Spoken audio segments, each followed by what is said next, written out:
இந்த சேனலை தொடர்ந்து நடத்த உதவி செய்ய நினைப்பவர்கள் உதவி செய்யலாம். வணக்கம். இந்திய மக்கள் அதிர்ச்சி அடையக்கூடிய வகையிலான ஒரு செய்தியை முதல்ல சொல்லவா? இந்தியாவுடைய தலைமை தேர்தல் ஆணையர் இருக்கார் இல்லையா, ஞானேஷ்குமாருக்கு மோடியும் அமித்ஷாவும் ஒரு மிக முக்கியமான பொறுப்பை கொடுத்திருக்கிறார்கள். அந்த பொறுப்பு என்ன அப்படின்னா, IITEA என்று சொல்லக்கூடிய அமைப்பினுடைய தலைமையாளராக ஞானேஷ்குமார் மோடி அமித்ஷாவால் நியமிக்கப்பட்டிருக்கிறார். IITEA அப்படின்னா என்னது? சர்வதேச ஜனநாயக மற்றும் தேர்தல் உதவி நிறுவனத்தினுடைய தலைவர், உலகளாவிய தலைவர். இந்த பொறுப்பை மோடி கொடுத்திருக்கிறார். இது நம்பர் 1. ரெண்டாவது, உங்களுக்கு நான் சொல்ல தெரியும், உங்களுக்கு ஏற்கனவே தெரிஞ்ச செய்தி தான். பீகார் சட்டமன்ற தேர்தல் முடிவுகள் வந்ததுக்கப்புறம் மோடி எதிர்பார்த்ததை விட, RSS எதிர்பார்த்ததை விட மிகப்பெரிய அளவிலான வெற்றியை ஞானேஷ்குமார் வாரி வழங்கியதற்காக 2 மிக முக்கியமான உதவிகளை மோடியும் அமித்ஷாவும் ஞானேஷ்குமாருக்கு பண்ணாங்க. அது என்ன அப்படின்னா, ஞானேஷ்குமாருடைய மகள், மருமகன் 2 பேருக்குமே இந்தியாவுடைய மிகப்பெரிய அரசு துறை சார்ந்த விஷயங்களில் பொறுப்பு கொடுத்தார்கள், பெரிய சம்பளத்தில். சரியா? இதை 2ஐயும் ஞாபகத்தில் வச்சுங்க. இப்போ நான் சில செய்திகளை உங்களுக்கு சொல்கிறேன். நேற்றைய தினம் சுப்ரீம் கோர்ட்டில் ஒரு மிக முக்கியமான விவாதம் நடந்திருக்கிறது. தமிழ்நாடு தற்போது நடத்தி கொண்டிருக்கக்கூடிய SIRக்கு எதிராக வழக்கு தொடுத்திருக்கிறார்கள் அல்லவா? இந்த வழக்கில் ஆஜராகி இருக்கக்கூடிய கபில் சிபில் மூத்த வழக்கறிஞர் ஒரு செய்தியை உச்ச நீதிமன்றத்தில் முன்வைக்கிறார். அவர் என்ன சொல்கிறார் அப்படின்னா, SIR என்று சொல்லக்கூடியது சட்டவிரோதமானது. 1950 சட்டப்படி ஒருவர் வாக்காளராக பதிவு செய்ய வீட்டு முகவரி அல்லது வயது ஆகிய ஆவணங்களை வழங்கினாலே போதுமானது. நாடாளுமன்றத்தால் இயற்றப்பட்ட சட்டத்திற்கு எதிராக தேர்தல் ஆணையம் செயல்பட முடியாது. அதனால் மீண்டும் அவர் சொல்கிறார், SIR என்பது சட்டவிரோதமானது என்று சொல்கிறார். நான் மீண்டும் சொல்கிறேன், நான் இந்த இடத்துல ஒரு செய்தியை சொல்ல விரும்புகிறேன். என்ன அப்படின்னா, 18 வயது நிரம்பினால் இந்தியாவினுடைய குடிமகன்களுக்கெல்லாம் வாக்கு உண்டு. ஆனால் யாருக்கு வாக்களிக்கும் உரிமையை கொடுக்க வேண்டும் என்று ஒரு பட்டியலை போட்டுட்டு தற்போதைய தேர்தல் ஆணையர் களத்தில் இருக்கிறார். அதற்கு ஸ்டேட்டுக்கு அதிகாரம் இருக்குது அப்படிங்கிற விஷயத்தோடு இதை நம்ம கனெக்ட் பண்ணி பார்க்க வேண்டியது இருக்குது. அப்போ நான் என்ன கேட்குறேன்னா, இது வாக்களிக்கும் உரிமையை உறுதி செய்வதற்கானதா, அல்லது நாளைக்கே அதாவது வாக்காளர் பட்டியலில் இல்லை தேர்தல் ஆணையம் தயாரிக்கக்கூடிய இந்த பட்டியலில் நம்முடைய பெயர்கள் இல்லை அப்படின்னா நீ இந்திய குடிமகன் அல்ல என்கிற முடிவுக்கு வருவதற்கான ஏற்பாடா அப்படிங்கிற விஷயம் வருது.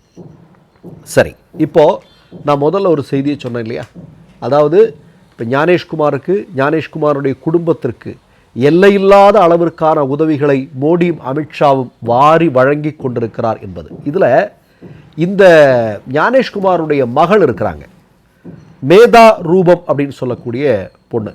இந்த பொண்ணு என்ன பண்ணியிருக்கிறா அப்படின்னா, இன்றைக்கு PLOக்கள் எல்லாம் இந்த வேலையில் இருக்கிறாங்க இல்லையா, பல PLOக்களின் மீது, தாசில்தார்களின் மீது FIR பதிவு செய்திருக்கிறார். அதாவது இவங்க கொடுக்குற ப்ரெஷருக்கு தகுந்தவாறு வேலை செய்யலை அப்படிங்கிறதுக்காக அவர்கள் மீது FIR பதிவு செய்யப்பட்டிருக்கிறது.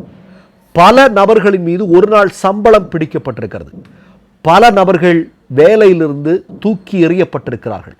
இந்த மாதிரியான கொடூரமான செயல்களை, அதாவது மோடி அமித்ஷாவினுடைய திட்டத்தை ஞானேஷ்குமார் செயல்படுத்துவதற்கு அதற்கு இந்த PLOக்கள், இந்த அரசு அதிகாரிகள் பயன்படுத்துகிறாங்க இல்லையா, அவங்களில் யாராவது கொஞ்சம் வேகமாக வேலை செய்யலை அப்படின்னா அவர்கள் மீது கொடுமையான நடவடிக்கைகளை இந்த ஞானேஷ்குமாருடைய மகளாக இருக்கக்கூடிய மேதா ரூபம் கடந்த சில வாரங்களாக எடுத்து கொண்டிருக்கிறார். அந்த செய்திகளெல்லாம் பெருசாக வரல. இந்த அழுத்தத்தின் காரணமாகவும் பல பேர் மரணமடைந்து கொண்டிருக்கிறார்கள், தற்கொலை செய்து கொண்டிருக்கிறார்கள் என்பது முக்கியமான செய்தி. கூடுதலாக ஒன்று, இன்றைக்கு மேற்கு வங்கத்தினுடைய பாராளுமன்ற உறுப்பினராக இருக்கக்கூடிய மகுவா மைத்ரா வெளியிட்டிருக்கக்கூடிய வீடியோ.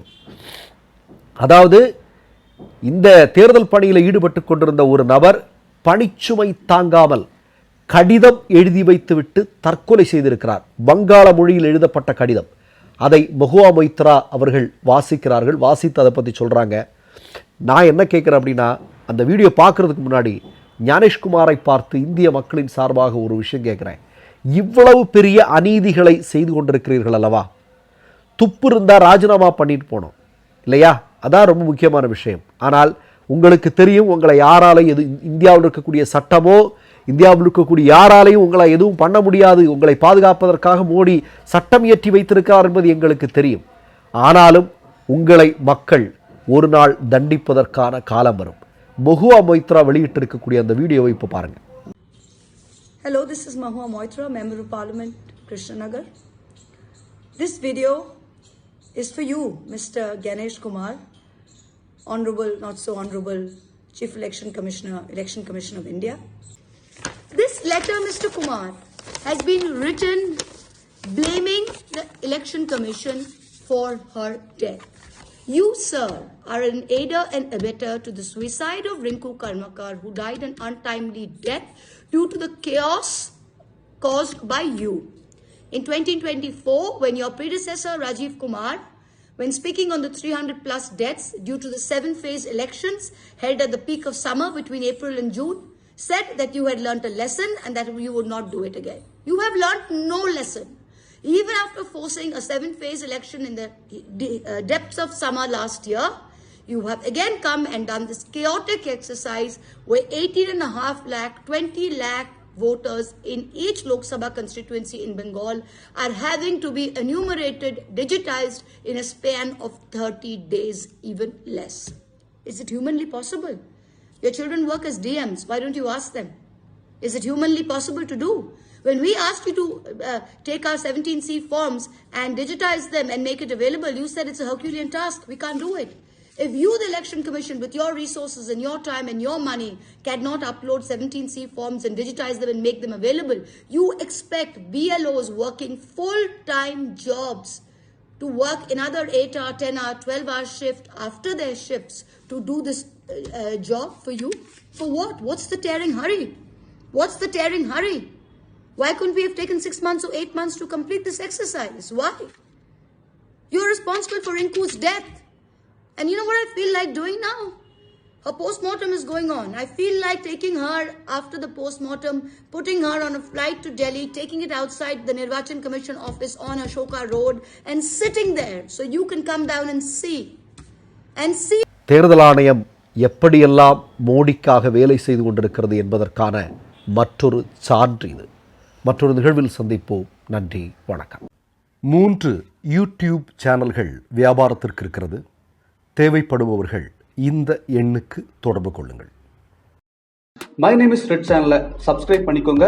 அதுக்கப்புறமா பக்கத்தில் இருக்கிற ஜாயின் பட்டனை கிளிக் பண்ணீங்கன்னா ஒரு நியூ பேஜ் ஒன்று ஓப்பன் ஆகும். அதுலயும் ஜாயின் பட்டனே கிளிக் பண்ணிக்கோங்க. அதுல பாத்தீங்கன்னா credit card, debit card options இருக்கு. இதுல உங்களுக்கு விசா, மாஸ்டர் கார்டு, ரிப்பே அப்படின்னு 3 ஆப்ஷன்ஸ் கொடுத்துருக்காங்க. அதுல நீங்க எந்த கார்டு சூஸ் பண்றீங்களோ அந்த கார்டோட நம்பர் என்டர் பண்ணிக்கோங்க. அப்புறமா கார்டோட வேலிடிட்டி மந்த் அண்ட் இயரை டைப் பண்ணிக்கோங்க. அடுத்தபடியா உங்க கார்டோட பின்னால CVC கோடுன்னு சொல்லிட்டு 3 நம்பர்ஸ் கொடுத்துருப்பாங்க. அந்த நம்பரை இதுல என்டர் பண்ணிக்கோங்க. அப்புறமா அட்ரஸ் அண்ட் இன்ஃபர்மேஷன் என்டர் பண்ணிட்டு பைங்கிற பட்டனை கிளிக் பண்ணிக்கோங்க. ஒருவேளை உங்க கார்டு நம்பர் இன்வாலிட்னு காமிச்சிச்சுன்னா உங்க கார்டுல இன்டர்நேஷனல் யூசேஜை எனேபிள் பண்ணுங்க.